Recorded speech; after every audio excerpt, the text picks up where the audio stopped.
6월 백두산은 아직 눈 속에 있습니다. 더위가 기승을 부리는 계절에도 눈을 볼 수 있다니 역시 백두산은 백두산입니다. 머리는 흰 눈에 덮여 있어도 백두산의 심장부에는 이미 봄이 시작되고 있습니다.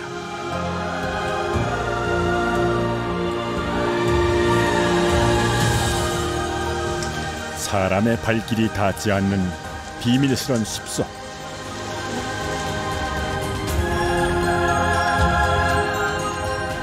깊고 깊은 원시림에는 혹독한 겨울을 이겨낸 봄의 생명들이 꿈틀대고 있습니다.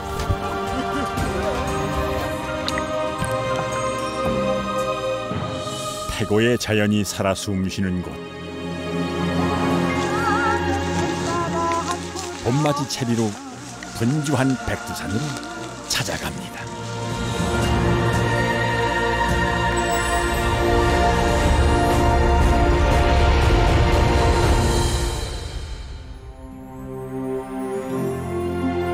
백두산의 지난 겨울은 유난히 매서웠습니다. 영하 50도까지 내려가는 기온에 20억 톤이나 되는 천지물이 거북이 등가죽처럼 쩍쩍 갈라지고,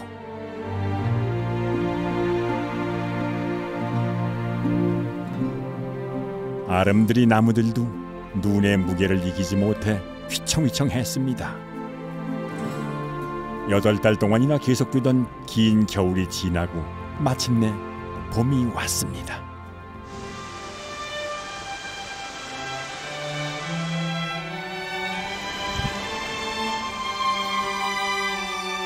잔설이 채 녹지도 않았는데 성질 급한 봄꽃들이 양지 바른 곳을 찾아 앞다투어 피어납니다.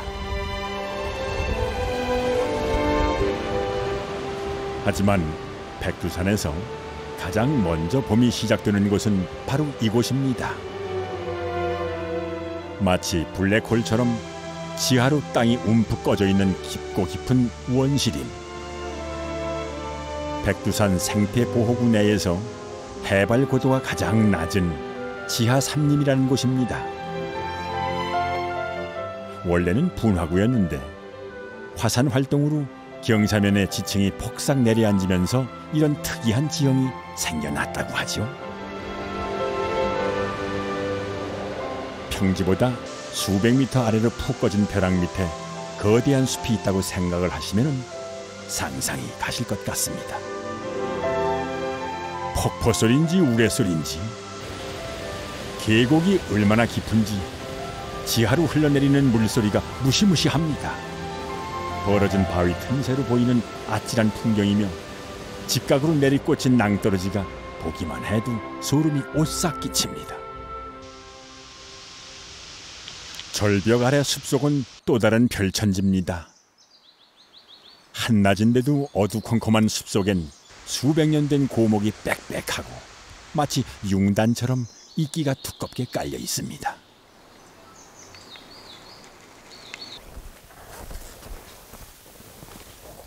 백두산 토박이 약초꾼을 따라 미로 같은 원시림 속으로 들어가 봅니다.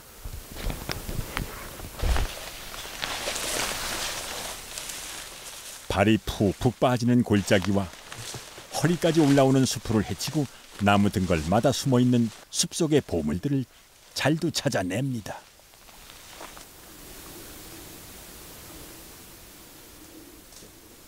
이 시간 지나면 오래면 이거 없어져요. 요거는 오래 낀데 새끼죠. 그늘지고 습기가 많은 지하 삼림 숲속은 버섯들의 천국입니다.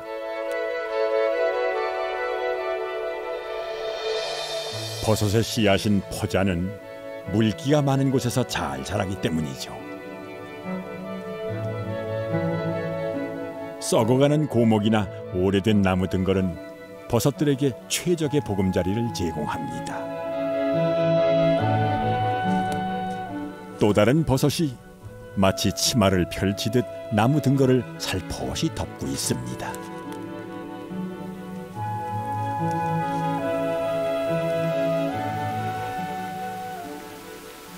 이게 지금 뭐예요? 초버섯. 초버섯? 예. 이것도 식용을 쓰는 건가요? 이게 볶아 먹으면 맛있어요. 돼지고기였고. 하지만 숲속엔 복병들이 곳곳에 도사리고 있습니다. 가장 견디기 힘든 게 쉴 새 없이 달려드는 모기 떼입니다. 예, 이 산일이가 쉬운 일이 아니죠. 예? 예. 예. 그리고 전에 가면은 맥이 없어가지고 행하죠. 근데 우리는 좀 이렇게 해마다 달렸는데 가지고 많이 낫죠. 이 처음 이렇게 이틀만 다니면 이 장단지가 아파가지고 힘들지요. 산이란 게 역시 섣불리 덤빌 상대가 아닙니다. 콩마그 치고 거기서 밥 해 먹으면 밤에는 이런 나무를 생나무를 그래서는 불 넣고 그냥 산이 좀 짙고 목 있고 하니까 불을 많이 넣죠. 백두산 밑에 막 이런 벼락이 있잖아요. 돌벼락 그런 데 있어. 이래 홍진태람이 불로초람이 이렇게 나와요. 벼락이. 뭔가를 또 찾았나 봅니다. 하나, 둘, 셋, 네 개, 5개 있어요. 여기. 땅을 파보니 약초 뿌리가 줄줄이 사탕처럼 넝쿨째 올라옵니다. 이 약재가 좋아요, 이거. 같은 약초라도 백두산에서 나는 약재들은 뿌리가 실하고 약성도 뛰어납니다. 그 이유는 좋아요. 백두산의 극심한 기온 차이 때문이라는데요. 혹독한 겨울을 견디기 위해 식물들이 땅의 좋은 기운과 양분을 최대한 끌어모으는 거죠. 이 마름 이 뿌리가 때려질게요. 이거. 오늘은 큰 거 못 했어요. 엄살을 부립니다마는 이만하면 꽤 수확이 괜찮은 거 아닌가요? 최일선 씨에겐 약초를 보관하는 비밀 장소가 따로 있습니다. 돌로 쌓아 만든 천연 냉장고 김치골입니다. 이 버섯 선선하게 돋우는 보관하는 게인데, 그 요거는 삼캐면 여기다가 싸서 선선하게 여기다 보관하고 있죠. 여기는 요거 다 김치꿀, 김치랑 보관하는데 열어야죠. 약초꾼은 이끼로 꽁꽁 싸매 놓은 귀한 약초도 구경시켜 줍니다. 이건 지금 뭐죠? 이거 불로초. 불로초. 예. 불로초는 백사 밑에가 있어요. 이 근처에는 없어요. 불로초는 두메오리나무 뿌리에 기생하는 더부사리를 말합니다. 불로초는 아주 천천히 자라는 대신 나무의 수액을 먹으며 오래오래 삽니다. 그 생명력 때문에 사람들이 불로장생의 명약으로 여기는 것이죠. 지하 삼림엔 대자연의 신비가 그대로 살아있습니다. 바위 위에 아름드리 나무들이 자라고 죽어 쓰러진 고목에도 새로운 생명들이 돋아납니다. 식물들은 때가 되면 스스로 고사하고 자기 몸에 새로운 씨앗을 뿌리고 또 다른 생명에게 자양분과 보금자리를 제공합니다.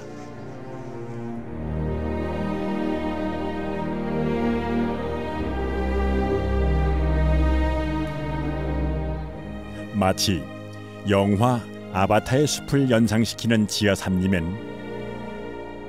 요정처럼 앙증맞고 고운 꽃들이 올망졸망 피어 있습니다.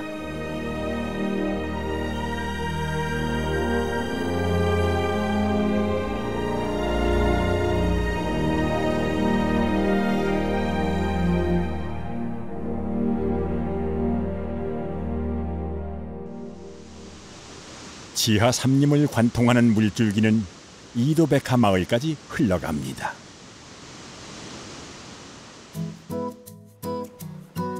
봄날 이도백화의 아낙네들은 집에 가만히 있지를 못합니다. 나물들이 눈에 밟히기 때문이죠. 그다음에 호박나물이라는 것도 영 맛있답니다. 계곡을 따라 통통한 햇고비들이 마치 음표를 그린 것처럼 어여쁘게 돋아났습니다.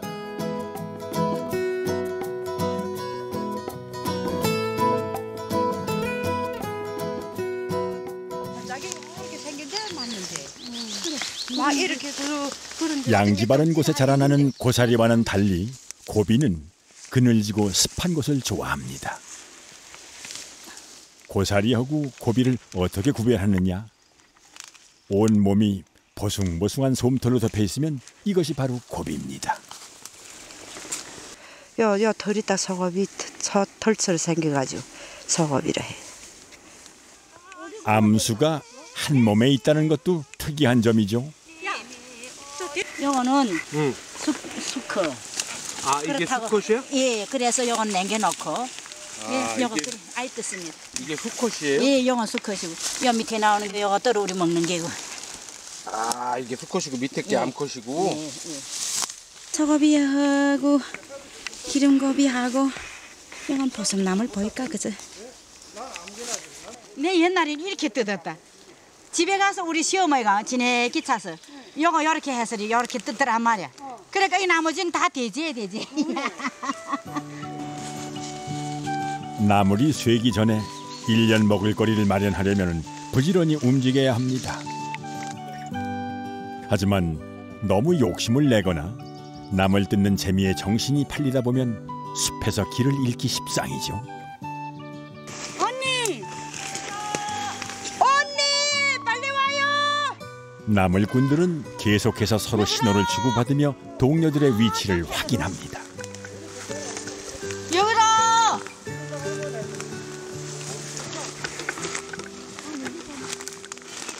한 30명 싣고서 이렇게 하다가 산에 갖다 늘어놨단 말입니다. 그래 나무는 다 모두 뚜구소리 달아놨는데 나는 이 앞치매라 뚜구소리 이거라 요 차고소리 큰 조만제라 요 차고 보니까 그것이 큰 조만제 동미들 없습니다. 그 다음에 아무리 불러도 동미들 없이가 산은 넘어가고 진해 해놔서 마지막에 앞치마에 그게가 다 갈기 나가지고 다 어디 달아놨는지 없고 예. 이 다오가 그것도 이것도 곰해대라고 이거 씻어서 밥을 싸 먹어요 정심이. 곰해. 참 별별 나물들이 다 있습니다. 이게 뭐예요? 만삼 이거 다 만삼입니다. 예? 이게 다 만삼이에요.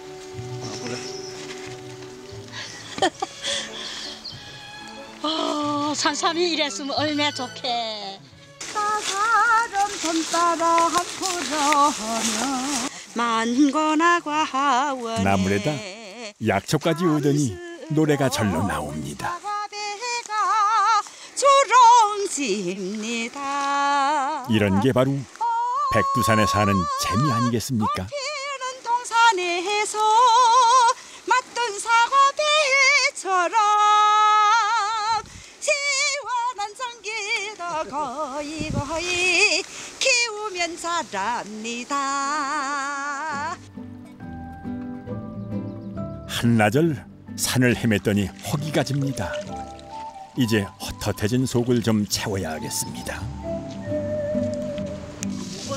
별다른 찬거리가 필요 없지만 나물 뜯는 아낙들이 빼놓지 않는 반찬이 바로 고추장과 파입니다.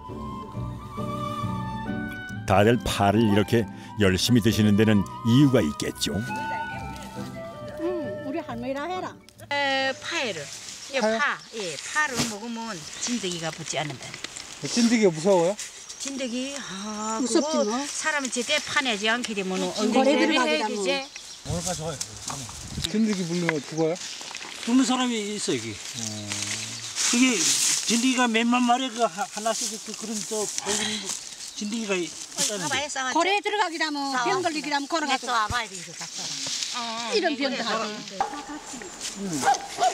아, 내가 또 있었어. 숲속 농막에 들려 오늘 뜯은 나물들을 바로 갈무리합니다. 모든 풀들이 독성이 있지만은 특히 고비는 독성이 강해 생나물로는 먹지 못합니다.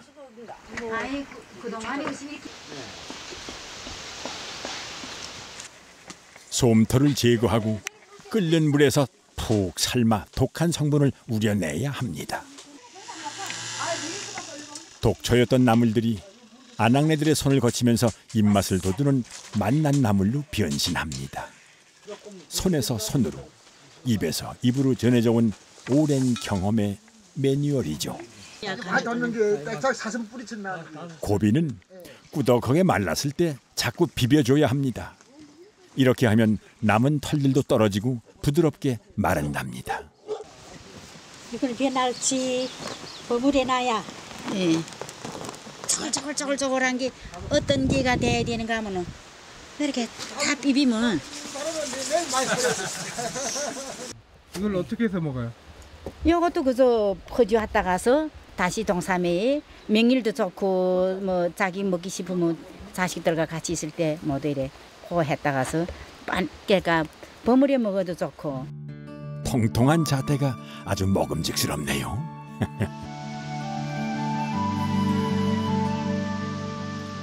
신선한 공기를 뿜어내고 풍부한 물을 품고 있는 지하 삼림은 건조한 화산재로 이루어진 백두산의 허파 역할을 합니다. 숲 곳곳에 자리 잡고 있는 습지들은 온갖 수생식물들이 살아가는 터전이 되죠.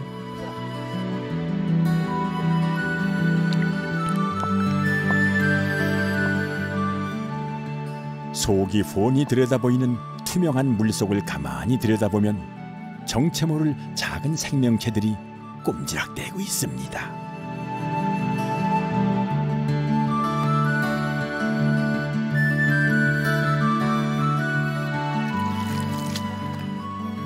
수초더미를 건져보니 맑은 물에서만 산다는 엽새우가 아주 버글버글합니다.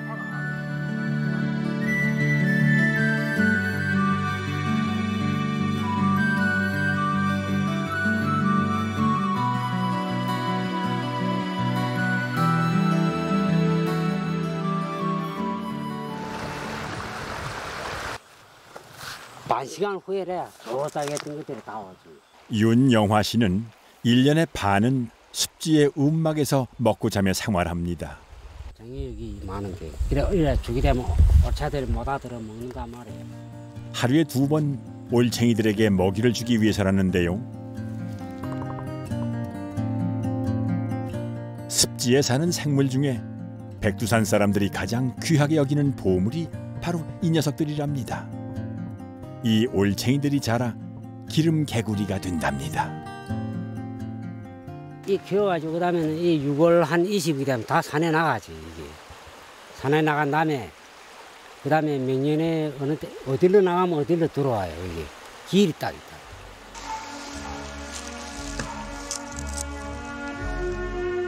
이곳 사람들이 하마라고 부르는 이 기름 개구리의 정식 명칭은 북방 산개구리입니다. 우리나라에는 없고 북쪽 지방의 깊은 산속에서만 서식하고 있다는데요.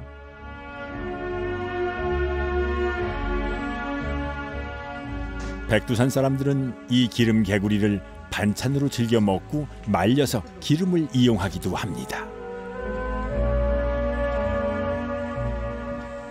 저기나 여기서 말한 한국말 리와라는 게 무슨인가 하면 기름 개구리, 이 산림지대 개구리인데 이게 지금 말린 거 이것이 작년 10월 달에 잡은 게인데 이제 이 개구리를 요 볼록볼록한 게 이게 다 여기에 다 기름이 있고 그 다음에 요 한판에 여기 그 알이 개구리 알이 들어있지. 요 기름을 빼가지고 그 다음에 이래 우리 먹는 거는 이래 따가운 물에다 퍼줘가지고 그 다음에는 몇 개 한 100개씩 이래 그 기름을 뽑아서 아침에 식전에 따가운 물에다 퍼줘서 이래 마시지. 그러게 되면 이게 하나는 보약이 되고 하나는 보통 이런 유행 감기라면 걸리지. 기름을 빼내자면 이거 먼저 떼기고 그 다음에는 이게 떼지 뿌려야지. 이래야 빠르지. 이래고서는 기름 빼내지. 기름. 추운 곳에서 자라다 보니 보통 개구리보다 몸에 더 많은 기름을 비축하는데 이 개구리 기름이 사람에게 이로운 보약이 된답니다. 이거 그래가지고서는 여기다 따가운 물 부숴가지고 퍼주어서 따가운 거, 끓인 물.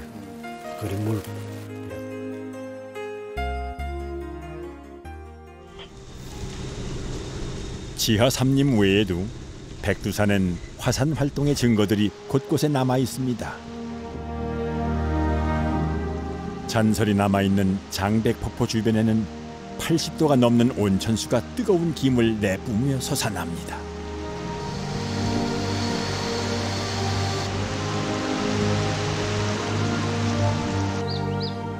산 허리를 뚝 잘라놓은 듯한 금강 대협곡 역시 용암이 흘러내리면서 만들어진 계곡이죠.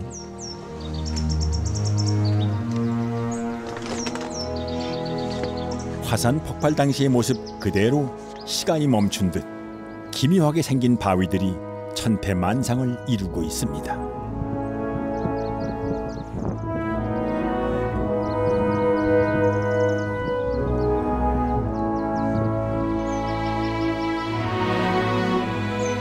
사실 금강 대협곡이 세상에 알려진 건 1998년 산불 감시원이 처음 이곳을 발견하면서부터랍니다. 아직 사람의 발길이 닿지 않아 원시 상태 그대로의 생태계가 잘 보존되어 있는 곳이죠.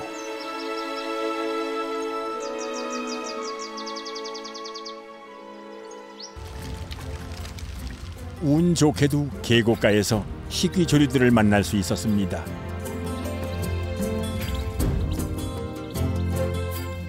낮에는 사람의 눈을 피해 좀처럼 나타나지 않는 원앙무리가 한가롭게 깃털을 다듬고 있습니다.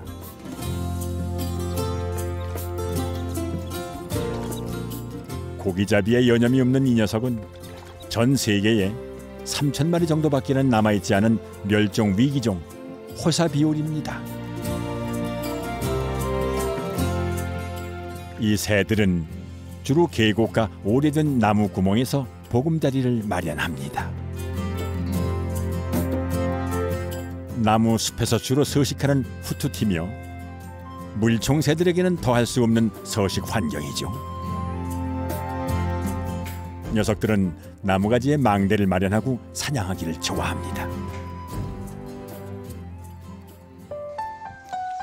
숲속에서 또 다른 생명을 만났습니다. 어린 은여우 한 마리.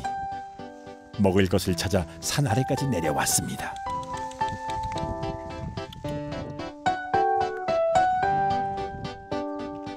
배가 고팠는지 사람을 보고도 달아나지 않고 빵 부스러기를 받아 먹습니다.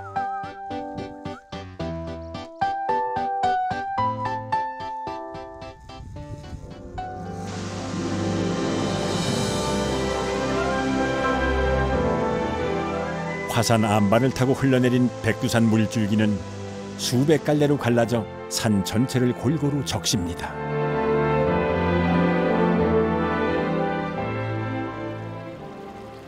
차고 맑은 계곡물은 냉수성 어류의 서식지이자 산란장이기도 하죠. 물고기가 무슨 물고기예요? 이름이? 돌덩개하고 보들개. 그저 물 흐르는 방향으로 그물을 쳐놓았을 뿐인데 양동이가 금세 가득 찼습니다.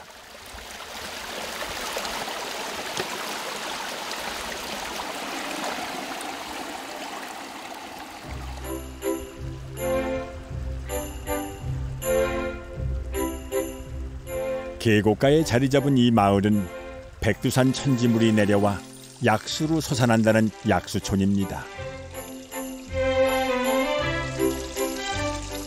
주변의 돌들이 붉게 변하는 걸로 보아서 유황 성분이 아주 강한 것 같습니다.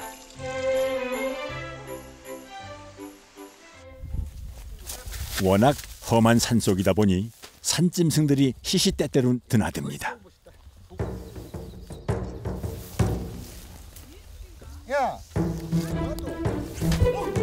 제법 사납게 덤벼드는 것이 아마도 숲속에 풀어놓은 토종닭을 노리는 것 같습니다.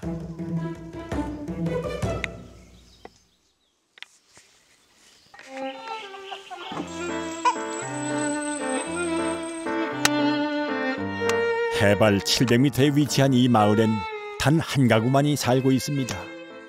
아직 아침 저녁으로 기온이 낮아 장작을 떼야 합니다. 처음에 그 캐다고.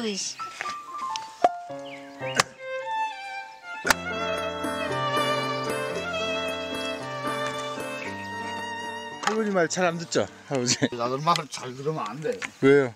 네? 왜요? 시키는 일이 지나 많아서요.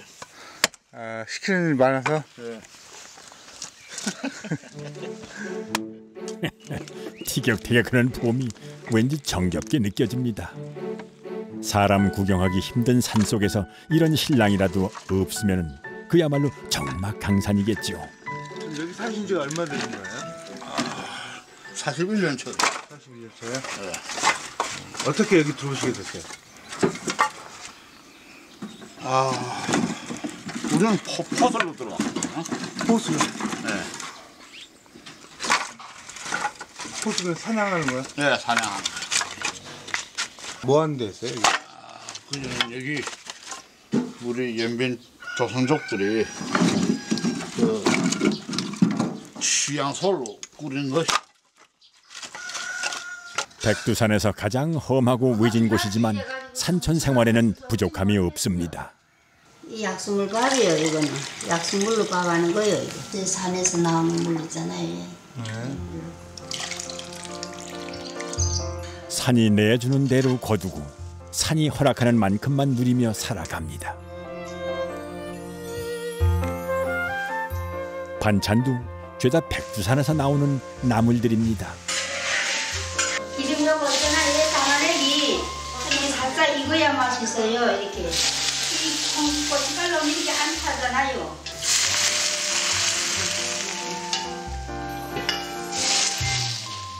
중국 사람들은 나물을 기름에 볶아 먹지만 할머니는 우리식으로 양념을 넣고 조물조물 맛나게 나물을 무쳐냅니다.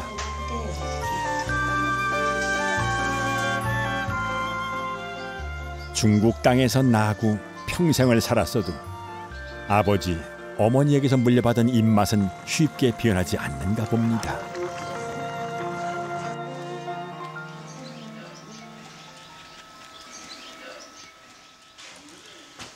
색깔이 노래요?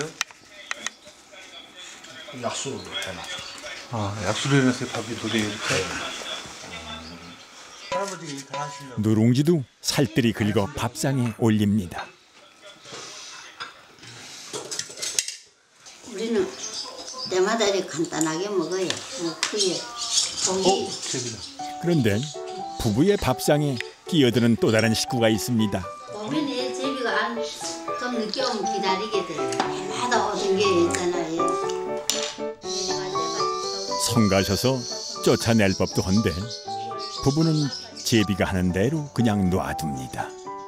아예 집안의 둥지를 틀고 알까지 낳습니다.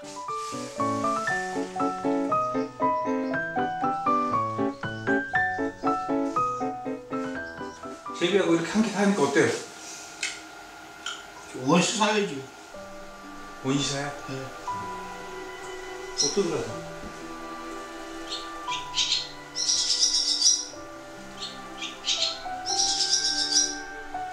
이 제비가 지금 생긴 지 20년 넘는데 원제비야 죽었겠지요. 그 부자들이 그냥 입고 하겠지요. 자자손손 찾아오는 거죠? 그냥 무서워 안 해요. 백두산에서 짐승들을 잡던 포수는 이제 나물과 약초를 캐러 산으로 갑니다. 집만 떠나면 다 나물이거든요. 산에서 돋아나는 나물은 양식이 되었고 약초들은 아이들이 아플 때 상비약이 되었습니다.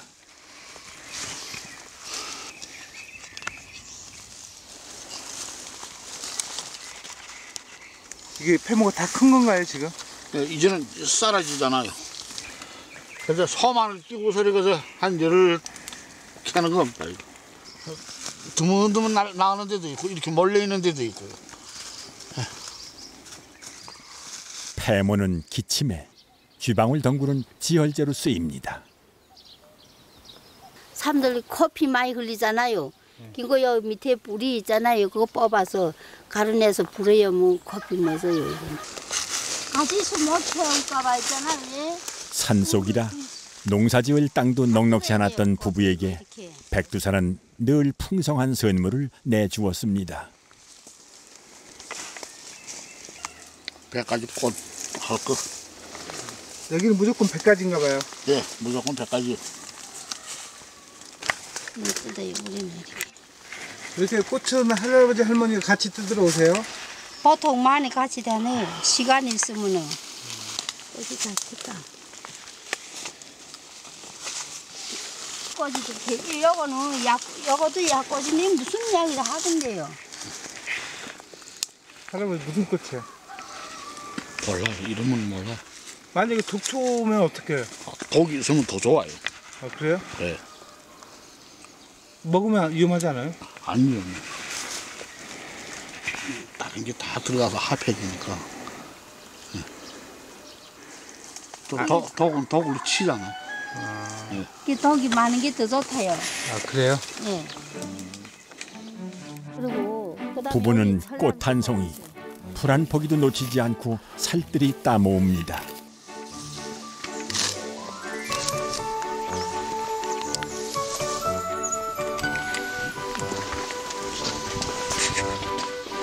백두산에서 좋은 것들은 모두 모아 발효를 시킬 겁니다. 지금 기본상에서 한 90까지는 들어갔어요. 90가지 풀이요? 예.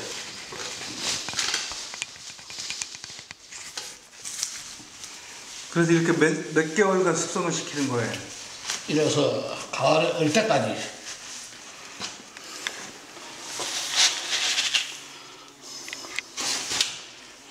이게 뭐예요, 하얀 거? 이게 얼음 사탕이라는 겁니다. 얼음, 예. 얼음 사탕이요? 예. 얼음 사탕이 뭔가요? 이 얼음처럼 생겼다 해서 그 얼음 사탕이라 하죠, 중국에서. 꽃은 잘 말린 뒤 술을 담급니다.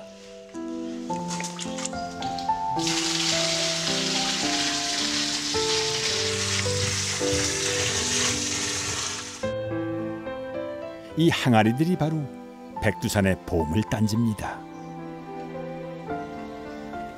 백두산 밑에 있는 사람들은 배를 안 골잖아요. 산에 맨 먹을 거잖아요. 가슬에는 열매고 무슨 많잖아요. 그 보면 또 풀만 캐 먹어도 무슨.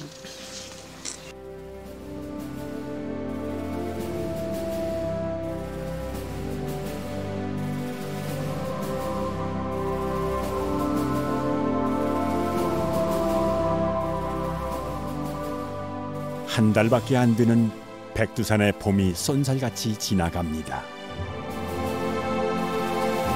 하루에도 수십 번 얼굴을 바꾼다는 천지는 봄이면 더욱 변화무쌍한 모습을 보여줍니다. 천지가에는 120여 종이 넘는 야생화들이 일제히 꽃을 피웁니다. 꽃들은 스스로 키를 낮추고 몸을 눕히며 칼날 같은 봄바람을 견뎌냅니다.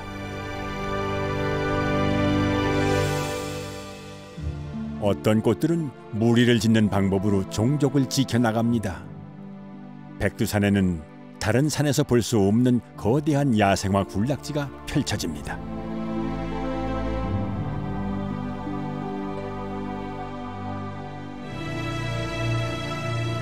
뭉치면 살고 흩어지면 죽는다. 이들의 생존 전략입니다. 1년에 단 석 달만 꽃을 피우기 때문에 야생화들을 따라다니는 벌들도 바빠지고 덩달아 사람도 바빠집니다.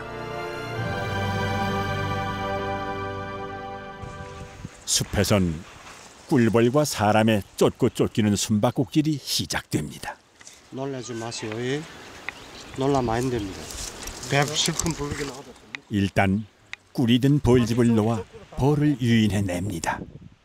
꿀 냄새를 맡고 벌이 모여들기를 기다리는 거죠. 날아가는 방향 보고 앞에가 또 먹이지요. 또 앞에가 또 먹이고. 예. 거리 먼 데는 한 시간 못 들어간단 말입니다. 이쪽으로 서 있어요. 한 300m, 400m 이렇게 되게 앞에 가서 또 먹이지요. 이 벌이 하나 왔습니다. 지금 벌이 하나 왔어요? 왔습니다. 왔구나.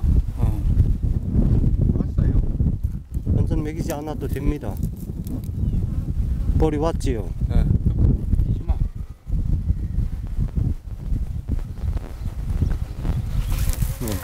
그래 놔두면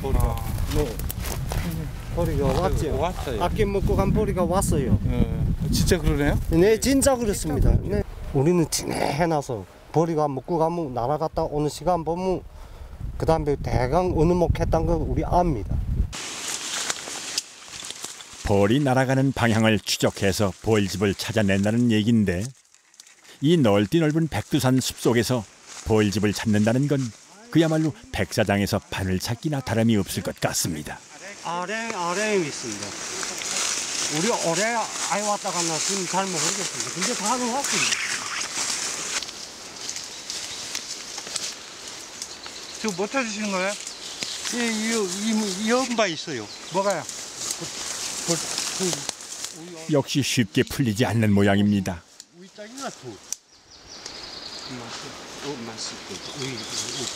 전환기. 아이 난기 한 대짜리 아있구만. 한참을 더 헤맨 끝에 드디어 벌집을 찾았습니다. 오래된 고목나무 구멍에 벌집이 있답니다. 이게 가차비 가지 마세요. 쏴요. 벌이 쏩니다. 가차비 가면 쏴요. 위험을 감지했는지 벌들이 방어 태세를 구축합니다. 사람도 완전 무장을 하고 본격적인 꿀따기에 나섭니다. 막상 뚜껑을 열어보니 겉에서 보는 것과는 딴판입니다. 생각보다 벌집 규모가 상당히 큽니다. 나무 깊숙한 곳까지 벌집이 계속 이어져 있습니다.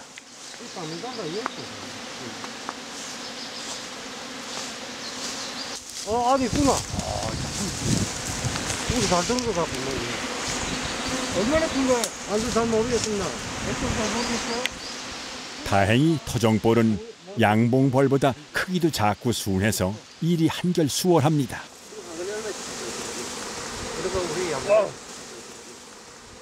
여기 벌이 영 찾았는데 영 순합니다. 사람 안 쏩니다. 이보시오. 사람 앞에 있는 것도. 다른 벌들은? 다른 벌은 사나운 벌은 완 기차기 쏩니다.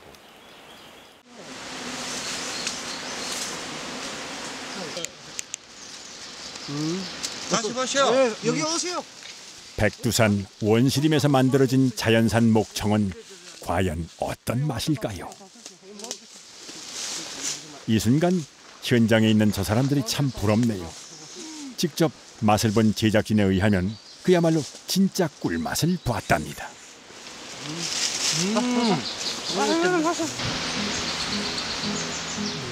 집을 어찌나 탄탄하게 지었는지 기계로 찍어내도 이렇게 정교하지는 못할 것 같습니다. 벌집을 만든 벌들도 그 집을 찾아낸 사람도 참 대단하다는 생각이 드네요.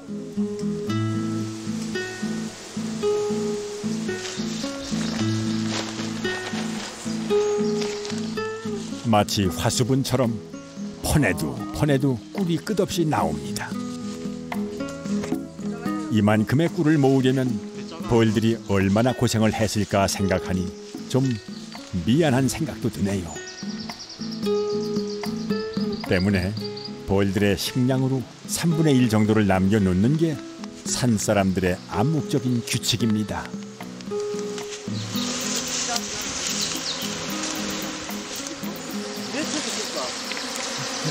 한 층, 두 층, 세 층, 네 층, 5층 같으란데 안이 공개 크죠? 목청은 백두산의 사계절을 농축한 자연의 선물이라고 할 수 있습니다. 꽃을 따라다니며 볼을 치면 한 가지 꽃의 꿀만 얻게 되지만 목청에는 계절별로 숲에서 나는 여러 가지 꽃과 나무들의 꿀들이 모두 모이게 됩니다. 그만큼 맛과 풍미도 남다르고 천연의 좋은 성분들이 풍부하게 함유되어 있습니다.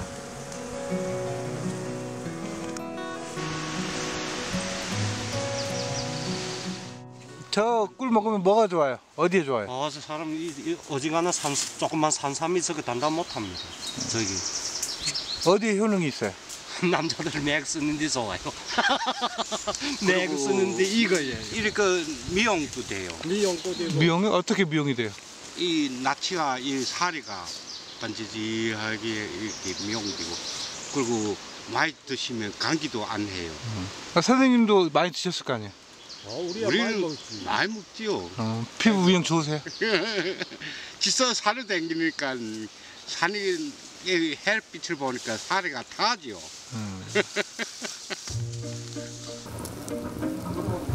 아궁이에 불을 떼서 부뚜막에 미지근한 열로 밀랍을 녹여냅니다.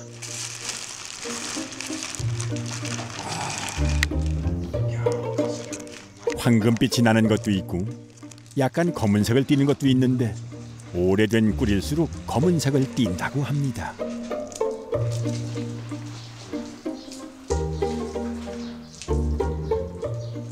제일 좋은 꿀이가 여기서 나오고 그리고 천마도 나옵니다. 천마가 나오고 산삼도 많이 나오고 집꿀을 먹으면 안 되지만 이 산꿀은 당뇨병 있는 사람들 먹으면 영 좋습니다. 일 없습니다. 막 잡숴도.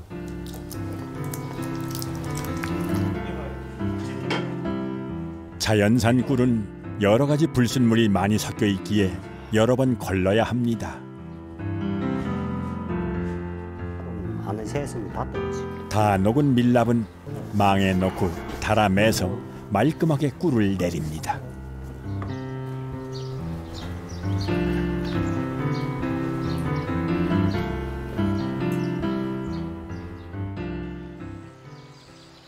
송강마을 현남철 씨 모자가 새벽부터 산에 오릅니다. 여기 앉아 있던지. 여기 앉아 있어. 그러면.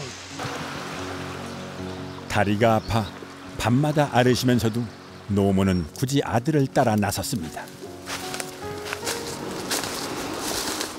봄철 나물 캐기는 놓칠 수 없는 부업거리입니다.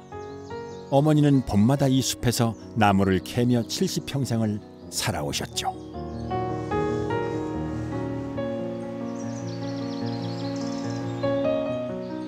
야생 두릅이 나무마다 왕관처럼 돋아나 있습니다. 때를 놓치기 전에 얼른 따야 합니다. 하지만 남철 씨의 발걸음이 급해지는 건 노심초사 자신을 기다리는 어머니 때문입니다.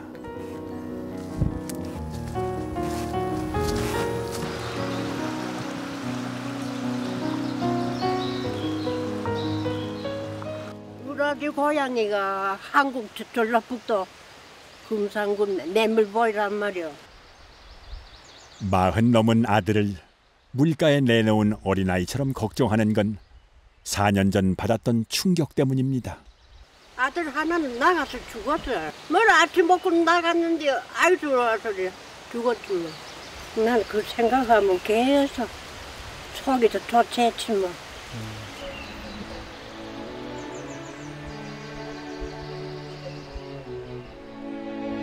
그래도 내가 일밖에 못했지.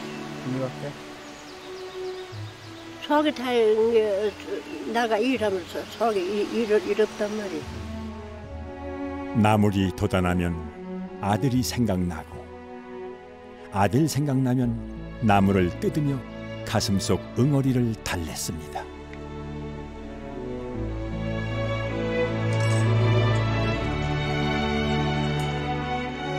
더구나 막내 아들이 곁에서 이렇게 살뜰히 챙기니 어머니도 다시 힘을 냅니다. 여기요. 나무 좋지 뭐. 맛이 좋아요. 공기 좋지 산에. 그래서 그만. 사람기 좋은데 먹으면 그래요. 집 가까이 있는 있기만 하지.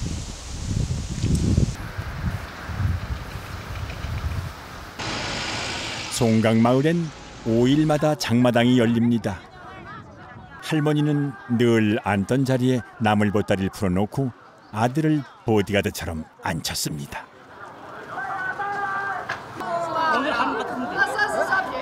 이게 뿔개비. 뿔개비? 뿔개비 이게 참나물이에요. 아들이 옆에 있어서 그런지 할머니 목소리에 힘이 들어가고 흥정도 신이 납니다.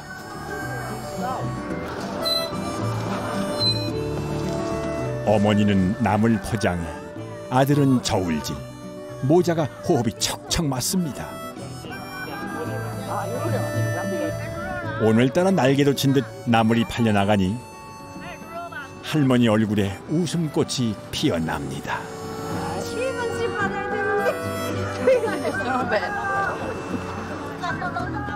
해마다 새롭게 돋아나는 나물처럼 언젠가 어머니 마음의 상처에도 새살이 돋아나겠죠.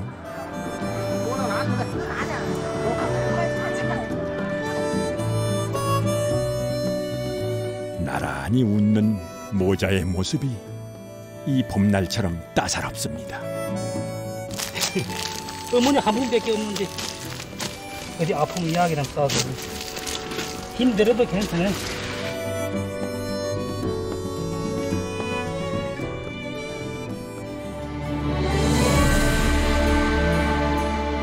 세상에 시련 없이 상처 없이 얻어지는 것은 아무것도 없을 겁니다. 혹독하고 매서운 겨울을 견뎌낸 꽃들이 제일 아름다운 꽃을 피우고 머나먼 길을 날아온 새들이 가장 안락한 보금자리를 얻습니다.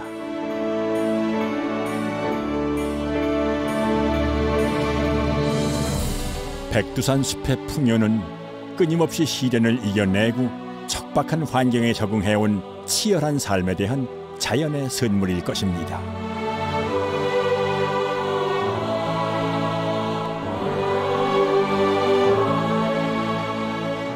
산이 허락하는 만큼만 누리고 산이 내주는 대로 거두는 것, 그것이 바로 백두산에서 살아가는 이치입니다.